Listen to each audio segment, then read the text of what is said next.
उन्होंने कहा है कि पार्टी मुझे जो भी जिम्मेवारी देगी वो हम स्वीकार करेंगे। लोगों के को एक साफ सुथरी दिल्ली देने में भी सफल नहीं हुए। लीकर घोटाले पे जेपी नड्डा ने भी ट्वीट किया था 2026 करोड़ रुपए का घोटाला हुआ है। जो ट्रांसपेरेंसी की बात करते थे उन्होंने पिछले 7 साल से कैग की रिपोर्ट ही टेबल नहीं की, और उसी का परिणाम है कि जो लोग कट्टर ईमानदारी की बात करके आए वो कट्टर भ्रष्टाचारी थे। हाथी के दांत खाने के और दिखाने के और। दिल्ली में बीजेपी ने भारी बहुमत ही हासिल नहीं की है, बल्कि 27 साल के बाद सत्ता में वापसी की है, वनवास से लौट आए हैं।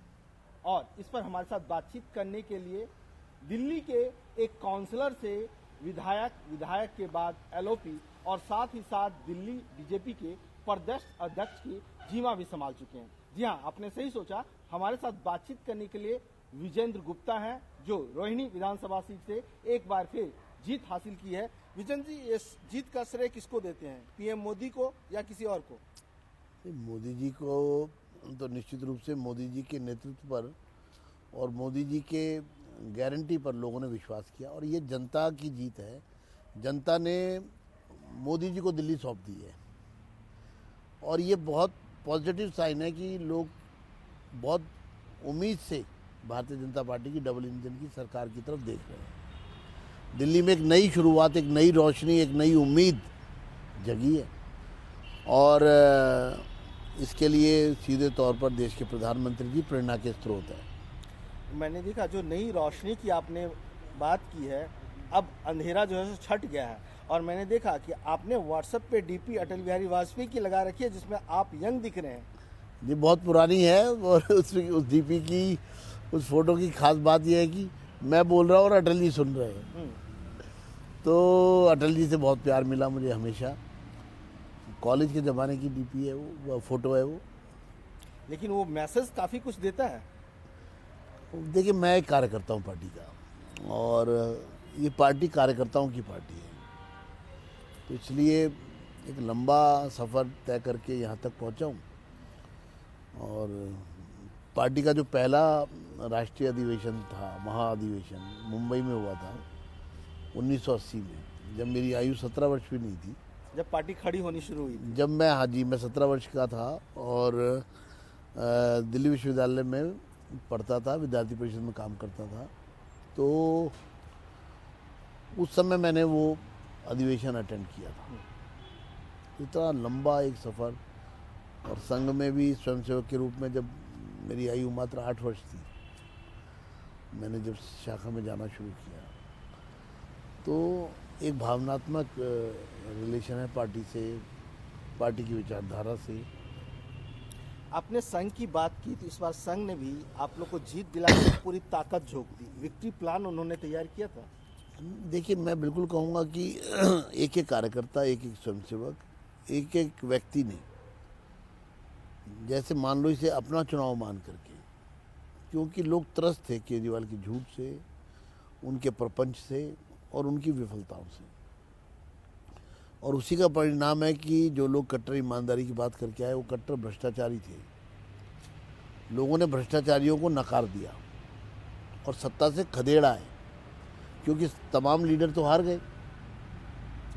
क्योंकि पीएम ने भी इसी बात की और इशारा किया कि कट्टर बेईमान निकले। डेफिनेटली, ये तो घर घर में बात हो रही है। शीश महल बना दिया, और वो भी 50,000 गज में। गाड़ी नहीं लूँगा, बंगला नहीं लूँगा। इतनी हिपोक्रेसी, इतना डबल स्टैंडर्ड, हाथी के दांत खाने के और दिखाने के और। लेकिन ये हाथी के दांत तो आप लोग अब दिखाने जा रहे हैं कल, क्योंकि कल पीएम मोदी ने कहा है कि अब हम कैग की रिपोर्ट को टेबल करेंगे। जो ये नकारते रहे, जो इससे लगातार बचते रहे, कोर्ट में भी जा कर के कुछ से कुछ बयान देते रहे। बहुत हैरानी की बात है, जो ट्रांसपेरेंसी की बात करते थे उन्होंने पिछले 7 साल से कैग की रिपोर्ट ही टेबल नहीं की। 14 रिपोर्ट हैं। 14 जी। और राष्ट्रपति सबसे पहले उठाया अभी जी, राष्ट्रपति जी के पास गए, हम लोग गए, उपराज्यपाल जी से मिले, चीफ सेक्रेटरी से मिले, स्पीकर को मिले, चीफ मिनिस्टर को चिट्ठी लिखी, सदन में मामला उठाया, मार्शलों से बाहर निकाल दिया, रिपोर्ट टेबल नहीं की। मैंने देखा था किस तरह से आप लोग को उठाया गया था जी। फर्स्ट रो से। जी, सीएजी की रिपोर्ट दबाना मैं समझता हूँ हत्या के क्राइम से कम नहीं है। आप लोगों के टैक्स का पैसा जिसका सीएजी ने ऑडिट किया है और देश की हर विधानसभा में रिपोर्ट रखी जाती है, पार्लियामेंट में रिपोर्ट रखी जाती है, सारा पैसा जनता के टैक्स का पैसा ऑडिट होना चाहिए कि नहीं होना चाहिए। केजरीवाल जी अगर उसमें सेंध लगा रहे और पकड़े गए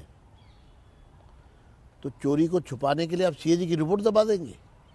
आपको याद होगा 2012 में सीएजी की रिपोर्ट ही थी जिसने मनमोहन सिंह सरकार के भ्रष्टाचार को बेनकाब किया था, 2G 3G स्पेक्ट्रम। और जब सीएजी की रिपोर्ट आई तो उसके बाद ही हंगामा खड़ा हुआ था, लेकिन कांग्रेस भी सीएजी की रिपोर्ट को रख नहीं पाई, दबा नहीं पाई। और ये जनाब जो है 7-7 साल रिपोर्ट दबा लेते हैं। अच्छा, किस किस डिपार्टमेंट की रिपोर्ट है और कहाँ कहाँ घोटाला हुआ है? ये तमाम विभागों से संबंधित है। ये स्वास्थ्य सेवाओं को लेकर के है, ये शिक्षा व्यवस्था पर है, ये पॉल्यूशन पर है, ये यमुना की सफाई को लेकर है, ये शीश महल पर है, शराब घोटाले पर है, लिकर स्कैम पर सीएजी की रिपोर्ट है। तमाम रिपोर्ट्स है, 14 रिपोर्ट्स है। क्योंकि लिकर घोटाले पे जेपी नड्डा ने भी ट्वीट किया था 2026 करोड़ रुपए का घोटाला हुआ है। जी, 2026 करोड़ का घोटाला हुआ है और ज़बरदस्त घोटाले पे घोटाले हुए हैं। ये घोटालों की सरकार थी। इस सरकार में बिना घोटाले के कोई काम ही नहीं होता था। घोटाला करना है इसलिए ये काम करो। जनता ने तो सबक सिखा दिया। जी, जनता ने तगड़ा सबक सिखा दिया। आप लोग भी सिखाएंगे? हम तो यही कहेंगे हमें तो परफॉर्म करना है, जनता की उम्मीदों पे खरा उतरना है।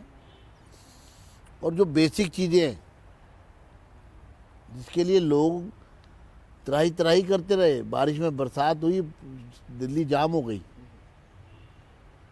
सड़कें टूटी है, लोगों का क्या गुनाह है? क्या वो टूटी हुई सड़कें, अगर वो इतना ही तो कहते हैं कि सड़क बना दो, अगर वो कहते हैं पानी साफ पीने का पानी तो दे दो, अगर वो कहते हैं सीवर व्यवस्था तो ठीक, बेसिक एमिनिटीज आप नहीं दे पा रहे, आप साफ सफाई नहीं रख पा रहे। दिल्ली कूड़ा कूड़ा हो गई और आप हैं कि लोगों के को एक साफ सुथरी दिल्ली देने में भी सफल नहीं हुए। तो क्या आप लोग, जैसा कि पीएम ने कहा कि रिपोर्ट टेबल करेंगे, आप लोग टेबल करेंगे रिपोर्ट?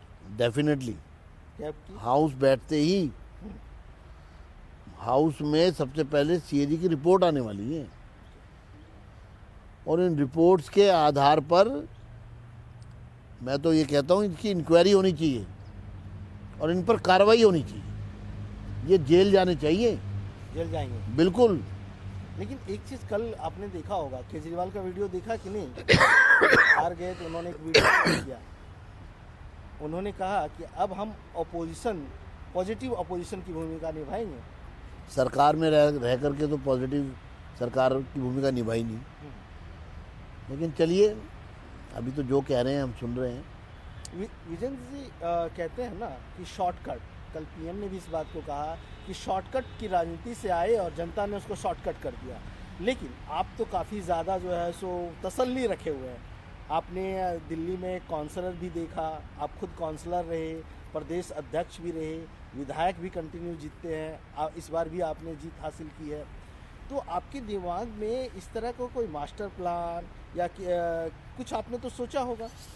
देखिए, मैं तो लगातार दिल्ली के हित में, लोगों के हित में, अपने क्षेत्र के हित में सक्रियता से काम कर रहा हूँ और ये एक बहुत लंबा पीरियड है, लगभग 30 साल से। क्योंकि 28 वर्ष से तो हम लोग एक चुने हुए प्रतिनिधि के रूप में हैं। ये मेरा 7वां चुनाव है रोहिणी से। बिल्कुल। एक ही सीट पर लोग हर बार मुझे पहले से ज़्यादा जिताते हैं और मैंने इस बार भी मत जो है अपने काम के आधार पर मांगा है। काम बोलता है, मेरा नारा था काम बोलता है और लोगों ने उसको अप्रिशिएट किया। 65% वोट शेयर है मेरा। अगर मैं तो कहता हूँ हर व्यक्ति को अपनी परफॉर्मेंस पे जाना चाहिए, लोगों के सामने अपने किए हुए काम रखने चाहिए, लोगों को मौका देना चाहिए कि वो उसका एनालिसिस करें। और दिल्ली में सर्वाधिक मतों से जीतने वाला उम्मीदवार हूँ मैं, और उसके पीछे पूरा चुनाव अपने किए हुए कामों के आधार पर लोगों से आग्रह किया कि आप फैसला लीजिए, और लोगों ने मुझे, मतलब कांग्रेस और आम आदमी के दोनों के वो कैंडिडेट के वोट मिला लेंगे आप तो मुझसे आधे हैं। मेरे 71 हज़ार वोट हैं, इन दोनों को मिला के 35 हज़ार हैं। बिल्कुल। तो एक लंबा 38 हज़ार मत से अगर भाजपा के प्रत्याशी को लोग जिता रहे हैं तो इसमें तो दो राय नहीं कि मोदी जी में लोगों का विश्वास है और मोदी जी के दिए हुए उम्मीदवार में लोगों का विश्वास है। क्योंकि जितनी बड़ी जीत उतना अधिकार भी होना चाहिए, जितनी तसल्ली उतना ज़्यादा जो है सो विश्वास भी होना चाहिए। तो कोई विश्वास मिला है उधर से, कोई तसल्ली उधर से मिली है? नहीं, देखिए हमारी पार्टी में ऐसा नहीं होता, ना कोई उम्मीदवार होता है, ना कोई इंतज़ार होता है। ये सब पार्टी की हाईकमांड, हमें अपनी हाईकमांड पर पूरा विश्वास है। वो जो भी फैसला लेंगे वो दिल्ली के हित में होगा, देश के हित में होगा, पार्टी के हित में होगा, लोगों के हित में होगा। क्योंकि दिल्ली के सभी वर्ग, चाहे वो पंजाबी हों, सिख हों, बनिया कम्युनिटी के हों या अदर हों या पूर्वांचली हों, सभी लोगों ने बीजेपी को इस बार वोट किया है। और आप बनिया कम्युनिटी से आते हैं, ऐसी स्थिति में उनका एक तो रिप्रेजेंटेटिव होना चाहिए कैबिनेट में। ये सब पार्टी हाईकमांड का विषय है, मेरा विषय नहीं है। और पार्टी ने तो हमेशा हर समाज के साथ न्याय किया है। आप देखिए, तीसरी बार हम केंद्र में चुनकर आए हैं। मोदी जी ने किस कदर समाज के हर वर्ग में विश्वास पैदा किया है कि ये सरकार हमारी अपनी सरकार है। तो भारतीय जनता पार्टी एक ऐसी पार्टी है जो सभी समाज को साथ लेकर चल रही है। सबका साथ, सबका विकास, सबका विश्वास और सबका प्रयास। तो इसमें तो हम ये नहीं कह सकते कि पार्टी ने कभी किसी भी वर्ग की, किसी भी व्यक्ति की या किसी भी समाज की अवहेलना की हो। लेकिन सवाल फिर मुख्यमंत्री लेकर के आता है। हालांकि आप लोग लगातार चुनाव में भी कहे कि हमारे कल्चर नहीं है, पहले हम दूल्हा घोषित करें। अब आप लोग जीत गए हैं तो मुख्यमंत्री कौन होगा? मैंने ऐसा नहीं कहा, पार्टी ने भी कभी ऐसा नहीं कहा। पार्टी की हर प्रदेश में अलग अलग स्ट्रेटजी होती है। 2017 में जब हम विधानसभा चुनाव लड़ रहे थे उत्तर प्रदेश में, तो कोई चेहरा नहीं था, और चुनाव के बाद योगी जी आए, और 2022 में योगी जी हमारे मुख्यमंत्री के उम्मीदवार थे। तो जैसी जैसी व्यवस्था जहाँ जहाँ जिस जिस प्रदेश में चुनाव के समय होनी चाहिए, लक्ष्य है चुनाव को जीतना और लोगों को एक अच्छी सरकार देना। तो उसी तरह पे दिल्ली में भी स्ट्रेटजी बनी है। तो हम अभी भावी मुख्यमंत्री से बात कर रहे हैं। मैं तो पार्टी का विधायक हूँ। विधायक मुख्यमंत्री बनता अब है? भविष्य की गर्त में तो क्या क्या है ये तो समय बताएगा, लेकिन इतना तो ज़रूर है कि पार्टी जो है वो दिल्ली में 48 सीटें जीत कर आई है, और ये दिल्ली की जनता के मन में एक उत्साह है भाजपा को लेकर। तो मैं लोगों को यही कहूँगा कि आपके उम्मीदों पर भाजपा खरी उतरेगी।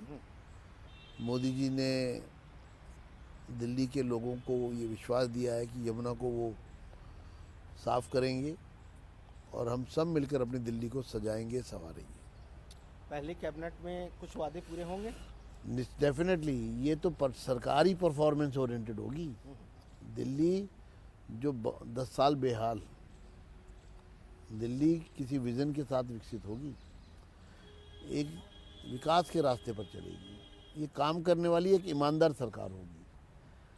ये सरकार पहला दिन नहीं, पहला घंटा भी व्यर्थ नहीं करेगी। उसमें आप भी होंगे? भाजपा की सरकार होगी, और भाजपा की सरकार में हम सब लोग सम्मिलित हैं। मीटिंग बुलाई गई है इसके लिए विधायकों की? अभी वो मीटिंग उस तरह से नहीं हो रही है, थोड़ा समय लगेगा। अभी तो पार्टी की संगठनात्मक बैठकें हो रही हैं, आगे की व्यवस्था के बारे में बात हो रही है। तो अगले हफ्ते तक सरकार गठन हो जाएगा 16-17? हाँ, डेफिनेटली 8-10 दिन में हो जाएगा। चलिए, धन्यवाद। तो विजेंद्र गुप्ता जो बता रहे थे कि किस तरह से इन्होंने दिल्ली में सारी मुसीबतों को देखा है, किस तरह से चुनाव लड़े, किस तरह से जीत हासिल की और सबसे ज़्यादा मतों से इन्होंने जीत हासिल की है। तो इन्होंने कहा है कि पार्टी मुझे जो भी जिम्मेवारी देगी वो हम स्वीकार करेंगे और उसी आधार पर दिल्ली की जनता से जो वादे किए हैं वो पूरे करेंगे।